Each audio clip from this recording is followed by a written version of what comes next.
Sir Arthur Conan Doyle. Sherlock Holmes.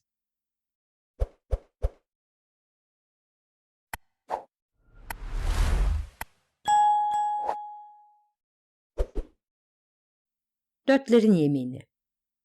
8. Baker Sokağı başıbozukları. Şimdi ne yapacağız diye sordum. Toby yanılmazlık sıfatını yitirdi. Gösterdiğimiz kokuyu izledi dedi Holmes köpeği fıçının üstünden indirip avludan çıkarırken. Londra'da bir günde ne kadar çok krezot taşındığını düşünürseniz peşinde olduğumuz izle bunların kesişmesine şaşmamak gerek.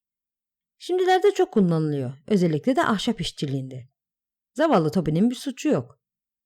Herhalde asıl peşinde olduğumuz izi sürmemiz gerekiyor yeniden. Evet ve ne var ki artık gidecek yerimiz kalmadı. Belli ki köpek Knights Meydanı'nın köşesinde şaşırdı. Çünkü orada zıt yönlü iki farklı iz vardı. Biz yanlış izi seçtik. Şimdi gidip öbürünü izlemek düşüyor bize. Bu zor olmadı. Toby'yi hataya düştüğü yere götürünce köpek büyük bir daire çizdikten sonra yeni bir yöne doğru koşturmaya başladı. Dikkat edelim de bizi şimdi de krozet fıçısının geldiği yere götürmesin dedim. Ama bak kaldırımdan gidiyor. Oysa fıçı yoldan taşınmıştır. Şimdi doğru iz peşindeyiz. İzlediğimiz yol Belmont Meydanı ve Prince Sokağı'ndan geçerek ırmak kenarına doğru yöneldi. Broad Sokağı'nın sonunda dosdoğru ırmak kıyısındaki bir tahta iskeleye geldik. Tabii bizi bunun yanına kadar getirdi ve orada karanlık sulara bakarak ağlama sesleri çıkarmaya başladı. Talihimiz yaver gitmedi dedi Holmes. Buradan bir kayığa binmişler. İskelenin yanında bir sürü kayık ve sandal vardı. Toby'yi sırayla her birine yaklaştırdık. Ama canla başla koklamasına karşın hiçbir tepki vermedi. İskeleye yakın bir yerde ikinci kat penceresinde tahta bir levha asılı küçük bir tuğla ev vardı. Levhada kocaman harflerle Mordecai Smith, bunun altında da saatlik ya da günlük kiralık kayıklar yazısı vardı. Kapının üstündeki ikinci bir yazıdan ise burada buharlı teknelerin de bulunduğunu öğrendik. Zaten iskeledeki kömür yığını da bunu doğruluyordu. Sherlock Holmes yavaş yavaş çevresine bakındı. Yüzünde bir şeylerin ters gideceğini gösteren bir ifade okunuyordu. Bunlar kötüye alamet dedi. Bu adamlar sandığımızdan daha kurnaz çıktı. Anlaşılan izlerini kaybettirdiler. Korkarım bütün bunlar önceden tasarlanmış. Tam eve doğru yaklaşırken kapısı açıldı ve önce 6 yaşlarında kıvırcık saçlı bir çocuk, ardından da elinde kocaman bir süngerle tombul ve kırmızı suratlı bir kadın çıktı. "Buraya gel, seni yıkayacağım Jack," diye bağırdı kadın. "Gel buraya, seni haylaz seni. Baban eve gelip de seni şu halde görürse ağzımızın payını verir." "Hey evlat," dedi Holmes amacına ulaşmak için. "Ne kadar da pembe yanaklı bir ufaklık." "Ne istersin Jack?" Çocuk bir an düşündü. "1 şilin isterim," dedi. "Daha çok istediğin bir şey yok mu?" 2 şilin olsa daha iyi," dedi bacaksız biraz daha düşündükten sonra. "Al sana 2 şilin o zaman. Yakala." "Oğlunuz çok sevimli Bayan Smith." "Tanrı sizi korusun efendim. Sevimli olmasına sevimli de onunla baş edemiyorum. Hele kocam da günlerce evden gittiğinde." "Evde değil öyle mi?" dedi Holmes düş kırıklığına uğramış bir sesle. "Buna üzüldüm çünkü Bay Smith'le konuşmak istiyordum." "Dün sabah gitti efendim. Doğrusu onun için kaygılanmaya başladım. Ama eğer kayık kiralamak istiyorduysanız belki ben de size yardımcı olabilirim." "Onun buharlı teknesini kiralamak istiyordum." "Ama buharlı tekneyle kendisi gitti efendim." "Ben de buna şaşıyorum. Çünkü teknede ancak Woolwich'e gidip dönebilecek kadar kömür vardı. Mauna ile gitmiş olsaydı aklıma bir şey gelmezdi. Zira pek çok kez iş için Gravesend'e kadar gitmiş, işi bitmeyince de orada kalmıştı. Ama kömürü yoksa buharlı tekne ne işe yarar?" "Irmakta başka bir iskeleden kömür almış olabilir." "Olabilir efendim ama o yapmaz bunu. Pek çok kez 1-2 torba kömür için onların aldıkları paraya söylendiğini işittim. Üstelik o çirkin suratlı yabancı şiveli takma bacaklı adamdan da hiç hoşlanmıyorum. Ne diye kapımızı aşındırıp durdu ki?" "Takma bacaklı adam mı?" dedi Holmes biraz şaşırarak. "Evet efendim. 2'de 1 kocamı görmeye gelen yanık tenli maymun suratlı bir adam. Dün gece gelip kocamı uyandırdı.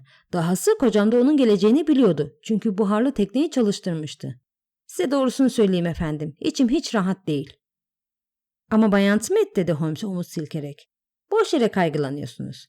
Gece gelen adamın o takma bacaklı adam olduğunu nereden bilebilirsiniz? Nasıl da bu kadar emin olabileceğinizi pek anlamıyorum."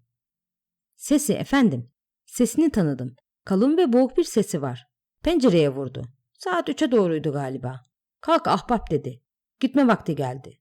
Kocam da Jimmy, en büyük oğlumu, uyandırdı ve bana tek kelime etmeden çıkıp gittiler. Takma bacağın taşlarda çıkardığı takırtıyı işittim. Peki bu takma bacaklı adam tek başına mıydı? Bilmiyorum efendim. Başka kimsenin sesini işitmedim. Çok üzüldüm Bayan Smith. Ben buharlı bir tekne istiyordum ve onun için iyi demişlerdi. Neydi adı? Aurora efendim. Ha, şu sarı çizgili, geniş, yeşil tekne değil miydi o? Hayır efendim. Irmakta gördüğünüz en ufak teknelerden biridir o. Yeni siyaha boyandı. 2 de kırmızı çizgisi var. Teşekkürler. Umarım yakında Bay Smith'ten haber alırsınız. Ben ırmak boyunca gideceğim. Aurora'ya benzer bir tekne görürsem kocanıza sizin kaygılandığınızı haber veririm. Bacası siyah mıydı? Hayır efendim. Siyah üstüne beyaz çizgili. Ha tabii. Siyah olan teknenin yanlarıydı. İyi günler Bayan Smith. Şurada bir kayıkçı duruyor Watson. Kayığa binip ırmağa geçelim. Bu tür insanlarla konuşurken, dedi Holmes kayığa binip oturduğu sırada, verdikleri bilginin sizin için bir önem taşıdığını hiçbir zaman belli etmemek şarttır. Belli edecek olursanız hemen kabuklarına büzülürler. Kuşkulu bir edayla dinlerseniz de büyük olasılıkla istediğinizi elde edersiniz. Şimdi yapacaklarımız belli dedim. Siz olsanız ne yapardınız şu halde? Bir tekne kiralayıp ırmakta Aurora'nın peşine düşerdim. Sevgili dostum, bu iş boyumuzu aşar. Aurora, burayla Greenwich arasında, ırmağın her iki tarafında da herhangi bir iskeleye yanaşmış olabilir. Köprünün altında kilometrelerce labirent gibi bir sürü iskele var. Bu işe tek başınıza koyulacak olursanız günlerce sürer. O zaman polis görevlileri arasınlar. Hayır, Ethelny Jones'u herhalde her iş bittikten sonra arayacağım. Aslında kötü bir adam değil ve mesleki bakımdan ona zarar verecek bir şey yapmak istemem. Ama meseleyi kendi başıma çözme hevesi duyuyorum. Madem ki bu aşamaya kadar geldik. Şu iskele görevlilerinden bilgi isteyen bir gazete ilanı veremez miyiz? Bu iyice kötü olur. Adamlar peşlerinde olduğumuzu anlayıp ülke dışına kaçarlar. Şu anda bile kaçma olasılıkları var ama güvende olduklarını sandıkları sürece acele etmeyeceklerdir. Bu noktada Jones'un işgüzarlığı işimize yarayacak. Zira onun vakaya bakışı mutlaka günlük gazetelere yansıyacak ve kaçaklar da herkes yanlış iz peşinde sanacaklar. Peki ne yapacağız o zaman diye sordum Millbank cezaevi yakınlarında kayıktan indiğimiz sırada. Şu arabaya binip eve gideceğiz. Kahvaltı edeceğiz ve 1 saat uyuyacağız. Bu gece yine sokakları arşınlayacağıza benziyoruz. Postanede dur arabacı. Toby yanımızda kalsın. Belki yine işimize yarar. Great Peter Sokağı postanesinin önünde durduk. Sherlock Holmes bir telgraf çekti. Kime telgraf çektim dersiniz diye sordu yeniden yola koyulduğumuzda. Kesinlikle bilmiyorum. Polis dedektifleri örgütünün Baker Sokağı kadrosunu hatırlıyor musunuz? Hani Jefferson Hope vakasında görevlendirdiğim çocukları. Dedim gülerek. İşte bu da tam onların yararlı olabilecekleri bir vaka. Başaramazlarsa başka yollara da başvurabilirim. Ama önce onları deneyeceğim. O telgrafı benim şu çapaçul teğmen Wiggins'e çektim. Biz kahvaltımızı bitirinceye kadar avanesiyle birlikte geleceğini umuyorum. Saat 8'i geçmiş 9'a geliyordu ve gece boyu birbiri ardına yaşadığım heyecanların etkisini hissediyordum. Yorgun argındım. Zihnim ve bedenim bitkin düşmüştü. Bende ne dostumu ayakta tutan mesleki heves vardı, ne de meseleye yalnızca soyut bir zeka bilmecesi gözüyle bakıyordum. Bartholomew Sholto'nun ölümüne gelince, onunla ilgili pek de iyi şeyler işitmemiş olduğum için katillerine de yoğun bir hınç besleyemiyordum. Hazine ise bambaşka bir konuydu. O Bayan Morstan'ın hakkıydı. Ya da hiç değilse bir bölümü. Madem ki geri alma olasılığı vardı, tüm yaşamımı bu amaca adamaya hazırdım. Hoş hazineyi bulacak olsam belki de sonsuza dek Bayan Morstan'ı yitirecektim. Ama böyle bir düşüncenin etkisinde kalacaksam bu 5 para etmeyen ve bencil bir sevgi olurdu. Eğer Holmes katilleri bulmak için çaba gösterebiliyorsa benim hazineyi bulmaya çabalamam için onunkinden 10 kat daha geçerli bir nedenim vardı. Baker Sokağı'nda banyo yaptıktan ve üstümü başımı değiştirdikten sonra kendime geldim. Aşağıya indiğimde kahvaltı sofrası kuruluydu ve Holmes fincanlara kahve koyuyordu. "Alın işte," dedi gülerek ve sayfaları açık duran bir gazeteyi göstererek. "Gayretkeş Jones'la her yerde hazır ve nazır muhabir el ele vermişler. Ama siz bu vakadan bıkmışsınızdır. Önce jambonlu yumurtanızı yerseniz daha iyi olur." Gazeteyi ondan alıp kısa haberi okudum. Başlığı yukarı Norwood'da esrarlı bir vaka idi. Dün gece saat 12'ye doğru diye yazıyordu standartta. Yukarı Norwood'da Pondicherry konutunda oturan Bay Bartolomeo Sholto haince bir tuzağa işaret eden bir durumda odasında ölü bulunmuştur. Öğrenebildiğimiz kadarıyla Bay Sholto'nun cesedinde hiçbir darbe izi bulunmamış ama maktulün babasından kendisine miras kalan değerli bir Hint mücevherleri koleksiyonu çalınmıştır. Cesedi ilk bulan, maktulün erkek kardeşi olan Bay Thaddeus Sholto ile birlikte eve giren Bay Sherlock Holmes olmuştur. Büyük bir şans eseri olarak emniyet örgütünün tanınmış dedektiflerinden Bay Athelney Jones o sırada bir rastlantıyla Norwood karakolunda bulunduğundan polise haber verilmesinden sonra yarım saat içinde olay yerine gitmiştir.